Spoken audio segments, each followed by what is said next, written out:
Students, ఇది మన current affairs సిరీస్లో 6th వీడియో. ప్రీవియస్గా కనుక మీరు వాచ్ అయినట్టయితే 5 వీడియోస్ ప్లేలిస్ట్ సెక్షన్లో ఉంటాయి లా ఎక్సలెన్స్ ఐఏఎస్ మన లా ఎక్సలెన్స్ ఛానల్లో. So please watch it. And this current affairs series ఏవైతే ఉన్నాయో ఏప్రిల్ 2026 నుంచి మే 2027 వరకు మనం కవర్ చేయబోతున్నాము, which means 1 year round current affairs. This will be ample amount of current affairs. మీరు కనుక ప్రిలిమ్స్ ఎగ్జామ్ రాయాలి అనుకుంటే, in case you didn't watch the previous ones, please watch it. అవి కూడా స్పెసిఫిక్గా 15 minutes లోపల డిజైన్ చేయడం జరిగింది, so that you can take lot of information in short times and also you can revise it అని చెప్పేసి. ప్లీజ్ ఫస్ట్ నుంచి follow అయినట్టయితే మీకు చాలా ఈజీ అవుతుంది ఫైనల్గా మనకి రివైజ్ చేసుకోనికి. Okay, thank you so much. So ఇవాళ ఫస్ట్ వచ్చేటప్పటికి మెరైన్ స్పేషియల్ ప్లానింగ్. రీసెంట్గా ఏమైంది అంటే Odisha became the first state ఈ మెరైన్ స్పేషియల్ ప్లానింగ్ తీసుకుంది. ప్రీవియస్గా మనం చూసుకున్నట్టయితే 2 యూనియన్ టెరిటరీస్లో ఇది చేసాము. ఫస్ట్ టైం ఇది మనం ఒడిశా ఒక స్టేట్ చేయడం అనమాట. ప్రీవియస్గా పుడుచేరి అండ్ లక్షద్వీప్లో మనం ఈ మెరైన్ స్పేషియల్ ప్లానింగ్ని చేయడం జరిగిందనమాట. సో అసలు ఈ మెరైన్ స్పేషియల్ ప్లానింగ్ అంటే ఏంటి అంటే, ఓవరాల్గా ఒక పర్టికులర్ ఓషన్ ఉంది అనుకోండి, సీ, ఆ ఏరియాలో ఈ ఏరియాకి కోస్టల్ టూరిజం అని చెప్పేసి, అంటే human activities, conservation activities, so అట్లా మల్టిపుల్ స్టేక్ హోల్డర్స్కి మల్టిపుల్ ఏరియాస్ని ఇచ్చేటటువంటి ఆప్షన్ అనమాట. అది కూడా through planning, of sure energy, deep sea mining, fishing etcetera అని చెప్పేసి. సో దీనివల్ల ఏమవుతుంది అంటే మల్టిపుల్ యూజర్స్ ఉంటారు కాబట్టి వాళ్ళ మధ్య కాన్ఫ్లిక్ట్స్ తగ్గుతాయి. అండ్ దాంతోపాటు ఈ మెరైన్ స్పేస్ ఏదైతే ఉందో దాన్ని సస్టైనబుల్గా యూజ్ చేసుకునే అవకాశం ఉంటుందన్నమాట. సో దీన్నే మెరైన్ స్పేషియల్ ప్లానింగ్ అంటారు. మనం దేన్ని బేస్ చేసుకొని మెరైన్ స్పేషియల్ ప్లానింగ్ చేస్తాము అంటే, ఇంటర్ గవర్నమెంటల్ ఓషనోగ్రఫిక్ కమిషన్ ఉంటుందన్నమాట, IOC, which is under UNESCO. వాళ్ళు ఈ మెరైన్ స్పేషియల్ ప్లానింగ్ ఏదైతే ఉందో దానికి guide lines and implementation process అనేది చెప్తారు. Next, prime minister internship scheme. రీసెంట్గా మినిస్టర్ ఆఫ్ కార్పొరేట్ అఫైర్స్ ఈ పిఎంఐఎస్ స్కీమ్ ఏదైతే ఉందో అది final year under graduates and post graduate students ఇద్దరికి ఎక్స్టెండ్ చేయడం జరిగిందనమాట. ఈ పిఎంఐఎస్ స్కీమ్ చూసుకున్నట్టయితే ఇందులో పెయిడ్ ఇంటర్న్షిప్ ఆపర్చునిటీస్ ఇవ్వడం జరుగుతుంది అనమాట. టాప్ కంట్రీస్లో interns minimum financial assistance around 9,000 rupees per month వస్తుంది అనమాట. And either 6 months or 9 months duration ఉంటుంది ఈ ఇంటర్న్షిప్ స్కీమ్కి. అండ్ బెనిఫిషరీస్ చూసుకున్నట్టయితే మనకి 18 నుంచి 25 years of youth which are not employed for the full time అనమాట. సో దీనివల్ల టాప్ కంపెనీస్లో ఆపర్చునిటీస్ వస్తాయి, స్కిల్ డెవలప్మెంట్ ఉంటుంది అండ్ ఎంప్లాయబిలిటీ కూడా పెరుగుతుంది అనమాట. ఇది prime minister internship scheme. Next, Canary Islands. రీసెంట్గా చూసుకున్నట్టయితే INS Sudarshini first main visit Las పామాస్కి చేయడం జరిగిందనమాట, which is in Canary Islands. ఒకసారి క్యానరీ ఐలాండ్స్ గురించి చూసుకున్నట్టయితే ఇవి స్పెయిన్ యొక్క అటానమస్ రీజన్. ఏంటిది? స్పెయిన్ యొక్క అటానమస్ రీజన్ అనమాట. ఎక్కడ ఉంటాయి? అట్లాంటిక్ ఓషన్లో ఉంటాయి. ఇక్కడ మనం స్పెయిన్కి దానికి చూసుకుంటే దాదాపు 100 kilometers ఉంటుందన్నమాట స్పెయిన్ కోస్ట్కి అండ్ ఈ క్యానరీ ఐలాండ్స్కి.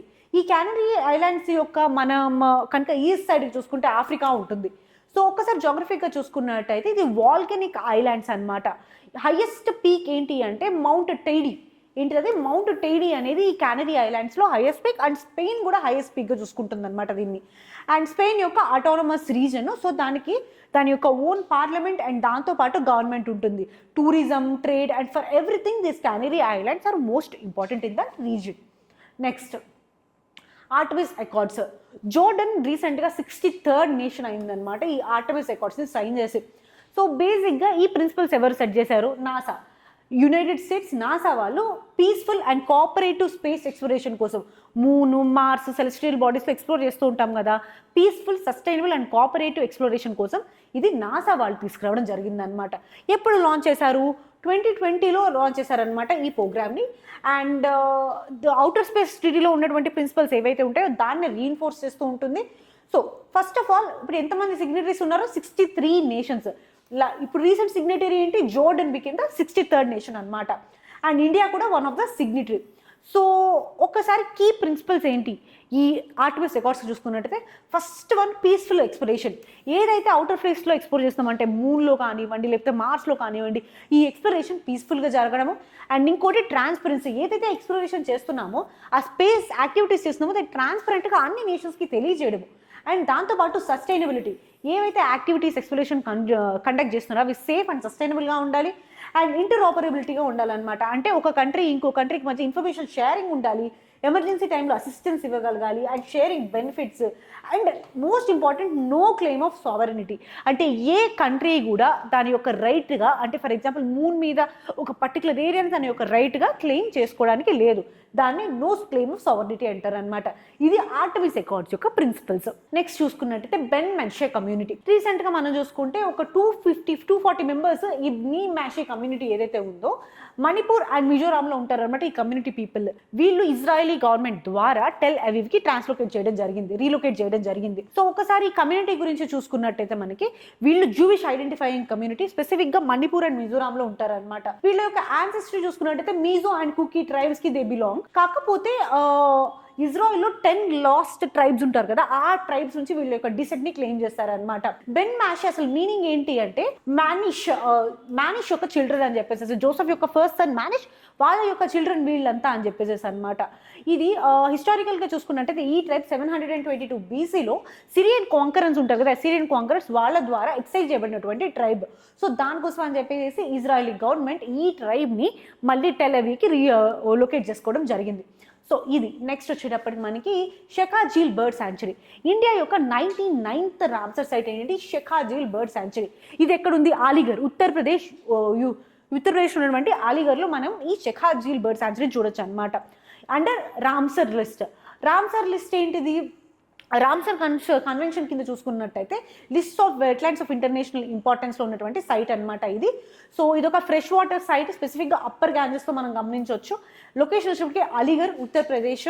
అండ్ ఇక్కడ మనం చూసుకున్నట్టయితే ఇండియన్ రివర్ టర్న్ అని చెప్పి important birds and sarus crane, ఈ 2 మోస్ట్ ఇంపార్టెంట్ బర్డ్స్ అనమాట. ఇది ఇంపార్టెంట్ బర్డ్ అండ్ బయోడైవర్సిటీ ఏరియాగా కూడా డెసిగ్నేట్ చేయబడింది by bird life international. Next past risk and return verification agency PaRRVA. రీసెంట్గా మనకి సెబీ వాళ్ళు ఈ ఏజెన్సీని తీసుకురావడం జరిగింది. ఇది ఏంటి అంటే ఇంటర్మీడియరీస్, ఈ స్టాక్ మార్కెట్లో కానీ ఇంటర్మీడియట్స్ ఉంటారు కదా, వాళ్ళ యొక్క పాస్ట్ పర్ఫార్మెన్స్ అంటే కంపెనీ పర్ఫార్మెన్స్ ని వాళ్ళు క్లెయిమ్ చేస్తూ ఉంటారు కదా, అది ఎంతవరకు కరెక్ట్ అనేది మనకి ఈ సాఫ్ట్వేర్ లో తెలుస్తుంది అనమాట. సో బేసిక్ ఒక మార్కెట్ ఇంటర్మీడియరీ ఉంటారు, ఒక అడ్వర్టైజ్మెంట్ ఆఫ్ క్లెయిమ్ చేస్తూ ఉంటారు కదా, ఆ డేటాని దీంట్లోకి సబ్మిట్ చేయడం జరుగుతుంది ప్రెవరా డేటా సెంటర్కి. ఈ డేటా సెంటర్ దాని యొక్క వెరిఫికేషన్ చేసి సర్టిఫై చేస్తుంది అనమాట. వాళ్ళు ఇచ్చినటువంటి రిపోర్ట్ కానీ క్లెయిమ్ కానీ కరెక్ట్ కాదు అని చెప్పేసి ఆ తర్వాత ఈ సర్టిఫికేట్ని పబ్లిక్ డిస్క్లోజర్ చేయబడుతుంది. సో దీనివల్ల ట్రాన్స్పరెన్సీ అనేది పెరుగుతుంది అండ్ క్లెయిమ్స్ పర్ఫార్మెన్స్, కంపెనీ యొక్క క్లెయిమ్స్ కానీ పర్ఫార్మెన్స్ కానీ అథెంటిసిటీ పెరుగుతుంది అనమాట. నెక్స్ట్ మనం చూసుకున్నట్టు underground coal gasification.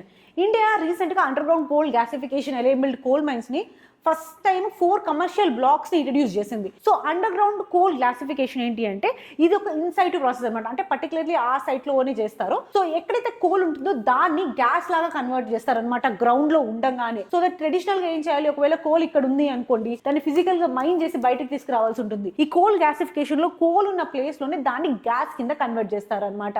So దీనివల్ల ట్రెడిషనల్ గా చేసేటటువంటి మైనింగ్ చేయాల్సిన అవసరం ఉండదు and this is very environmental friendly కూడా చూసుకున్నట్టయితే. సో బేసిక్ గా ఇది ఒక థర్మోకెమికల్ ప్రాసెస్. కోల్ ని గ్యాస్ లాగా కన్వర్ట్ చేస్తారనమాట, syngas or synthetic gas అంటారు అనమాట. సో బేసిక్ గా ఈ గ్యాస్ చూసుకున్నట్టే primary carbon monoxide and hydrogen ఉంటుంది ఇందులో ఏమవుతుంది అంటే ఈ సిన్ గ్యాస్ ఏదైతే వస్తుందో అది పవర్ జనరేషన్స్ కి అండ్ సింథటిక్ ఫ్యూయల్స్, ఫెర్టిలైజర్స్ ని వాటన్నిటిని తయారు చేయడానికి వాడుకోవచ్చు. అండ్ దీనివల్ల కోల్ ని మైన్ చేయకుండానే క్లీన్ యూటిలైజేషన్ చేసుకోవచ్చు అనమాట. సో దీనికోసం government of India national coal gasification mission ని కూడా తీసుకొచ్చింది. సో ఇక్కడ మనం చూసుకున్నట్టయితే కోల్ ఉంటుంది, హై టెంపరేచర్ అండ్ ప్రెషర్లో గ్యాస్ లాగా కన్వర్ట్ చేస్తారు, అదే సిన్ గ్యాస్ అంటారు, which is nothing but carbon monoxide and hydrogen. ఈ సిన్ గ్యాస్ని మళ్ళీ క్లీన్ చేసి ప్యూరిఫై చేసి ఎండ్ యూజ్ ఉంటుంది అనమాట. ఎండ్ యూజ్ ఏముంటుంది, పవర్ జనరేట్ చేసుకోవచ్చు, ఫర్టిలైజర్స్లో యూజ్ చేయొచ్చు, లిక్విడ్ ఫ్యూయల్స్, మిథనాల్ ప్రొడ్యూస్ చేయొచ్చు అనమాట. ఓవరాల్గా ఏం వచ్చేటప్పటికి 100 మిలియన్ టన్స్ ఆఫ్ కోల్ని ఇలా కోల్ గ్యాసిఫికేషన్ మిషన్ కింద మనం కన్వర్ట్ చేయాలన్నమాట. అది major national coal gasification mission యొక్క ఎయిమ్. అండ్ కోల్ ఇంపోర్ట్స్ని తగ్గించుకోవచ్చు, అట్లానే ఎమిషన్స్ అండ్ ఎన్వైర్న్మెంట్ ఇంపాక్ట్ కూడా తగ్గుతుంది. ఇదే underground coal gasification. Next చూసుకున్నట్టయితే జియోఫేజీ. రీసెంట్గా సైంటిస్ట్స్ మనకి బార్బరీ మకావ్ అని గిబ్రాల్టర్ ఏరియాలో ఉన్నటువంటి మకావ్ యూరోపియన్ కాంటినెంట్లో ఓన్లీ 1 ప్రైవేట్ అంటే ఈ జియోఫేజీ చేసేటటువంటిది. ఫస్ట్ ఆఫ్ ఆల్ జియోఫేజీ అంటే ఏంటి, వాలంటరీగా అండ్ మనం చూసుకున్నట్టయితే కంటిన్యూస్గా సాయిల్ని తింటూ ఉంటారు చూసారా, అలాంటి యానిమల్స్ అలాంటి బిహేవియర్ని జియోఫేజీ అంటారు అనమాట. సాయిల్ కానీ రాక్స్ కానీ క్లేస్ని కానీ తినేటటువంటివన్నీ. సో బేసికల్లీ కొన్ని మనం చూసుకున్నట్టయితే ప్రెగ్నెంట్ ఉమెన్ అండ్ చిల్డ్రన్లో కూడా ఈ ప్రాక్టీస్ అబ్జర్వ్ చేయొచ్చు. అండ్ యూరోప్లో చూసుకున్నట్టయితే this is the only primate Barbary macaque అని చెప్పేసి ఇండియాలో చూసుకుంటే మనం ఇది ఎలిఫెంట్స్, ప్యారెట్స్ అండ్ ప్రైమేట్స్ చాలా వరకు ఈ జియోఫేజింగ్ చేస్తూ ఉన్నాయి అనమాట. And geophaging is a very natural behaviour. కానీ ఏంటంటే excessive injection of the soil కానీ కంటామినేటెడ్ సాయిల్ కానీ తీసుకున్నప్పుడు మనకి ప్రాబ్లం అనేది ఫేస్ చేయాల్సి ఉంటుంది. Next, SIPRI trends in world military expenditure. SIPRI వాళ్ళు వరల్డ్లో మిలిటరీ ఎక్స్పెండిచర్ ఎంత చేస్తున్నారు ఒక్కొక్క కంట్రీస్ అని చెప్పేసి రిపోర్ట్ ఇస్తూ ఉంటాయి. ఈ 2025కి వాళ్ళు ఇచ్చిన రిపోర్ట్ ఏంటి అంటే సిప్రీ యొక్క ఇండిపెండెంట్ ఇన్స్టిట్యూట్ అనమాట. అంటే Stockholm international peace research institute అంటారు. సో టాప్ 5 మిలిటరీ స్పెండర్స్ వచ్చేటప్పటికి USA, China, Russia, Germany, India. So మొత్తం ఈ 5 స్పెండర్స్ వాళ్ళే 58% ఆఫ్ ద స్పెండింగ్ అనేది చేస్తూ ఉంటారు అనమాట మిలిటరీ మీద. రెస్ట్ ఆఫ్ ద వరల్డ్ మొత్తం కలిపిన 42% మాత్రమే చేస్తుంది. టాప్ 5 స్పెండర్స్ 58% చేస్తారు. India is the 5th largest Splendor, 3.2% of the global expenditure అంటే 92.1 బిలియన్ ఎక్స్పెండిచర్ ఇండియా మనకి ఈ మిలిటరీ ఎక్స్పెండిచర్ చేస్తుంది అనమాట. అండ్ మనం ప్రీవియస్గా 2024 నుంచి చూసుకున్నట్టు 8.9% ఆఫ్ స్పెండింగ్ సర్జ్ అనేది కూడా అబ్జర్వ్ చేస్తున్నాం మనం. టాప్ 5 ఎవరు? First USA, second China, third Russia, fourth Germany and 5th is India with 92.1 billion expenditure. So ఇది ఈ సెషన్లో ఉన్నటువంటి కరెంట్ అఫైర్స్. Thank you. మీరు కనుక ప్రీవియస్వి చూడలేదు అంటే please check it down and keep watching. Thank you.